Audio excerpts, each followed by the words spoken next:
প্রধান উপদেষ্টা অধ্যাপক ডক্টর মোহাম্মদ ইউনূস বলেছেন, দূরে গ্যালারিতে দাঁড়িয়ে খেলা দেখব এমন হবে না, গ্যালারিতে বসে দেখার দিন শেষ, আমরা এখন নিজে খেলবো। বড় বিষয় ছিল রাজনৈতিক নেতৃত্বের সঙ্গে তারা সম্মত হবেন সেটা ভাবিনি, মনে করছেন যে সেখানে লাগবে, তবু আপনাদের চেষ্টা করেছি।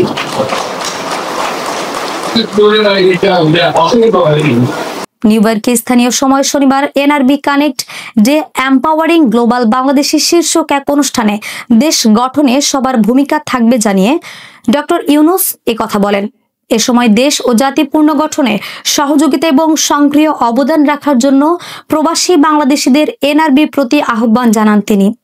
প্রবাসী বাংলাদেশিরা বাংলাদেশের অবিচ্ছেদ্য অংশ উল্লেখ করে প্রধান উপদেষ্টা বলেন, জুলাইয়ের গণঅভ্যুত্থানের ফলে যে পরিবর্তনের স্বপ্ন আমরা দেখছি তা এগিয়ে নিতে প্রবাসী বাংলাদেশিরা তাদের নিজ নিজ সক্ষমতা অনুযায়ী গুরুত্বপূর্ণ ভূমিকা পালন করতে পারে।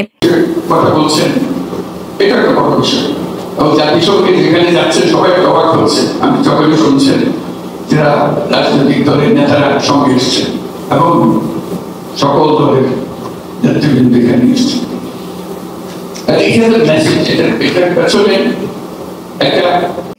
জাতিসংঘের এই সফরে রাজনৈতিক নেতারা যোগ দেওয়ায় তাদের প্রতি কৃতজ্ঞতা জানান প্রধান উপদেষ্টা। তিনি বলেন, ওনারা এ সফরে যোগ দিতে সম্মত হয়েছে বলে আমাদের আস্থা অনেক বেড়ে গেল। অনুষ্ঠানের শুরুতে বাংলাদেশ বিনিয়োগ উন্নয়ন কর্তৃপক্ষের বিডা নির্বাহী চেয়ারম্যান চৌধুরী আশিক মাহমুদ বিন হারুন একটি প্রেজেন্টেশন দেন। এতে তিনি জুলাই গণঅভ্যুত্থানের পর গত 15 মাসে বাংলাদেশের অর্থনৈতিক অগ্রগতি তুলে ধরেন।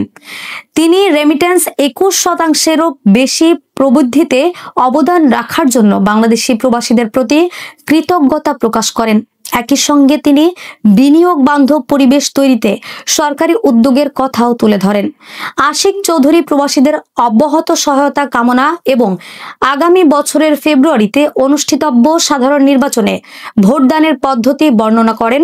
এই আয়োজনে bridging borders, current affairs and diaspora engagement শীর্ষক একটি ইন্টারেক্টিভ প্যানেল আলোচনা অনুষ্ঠিত হয়।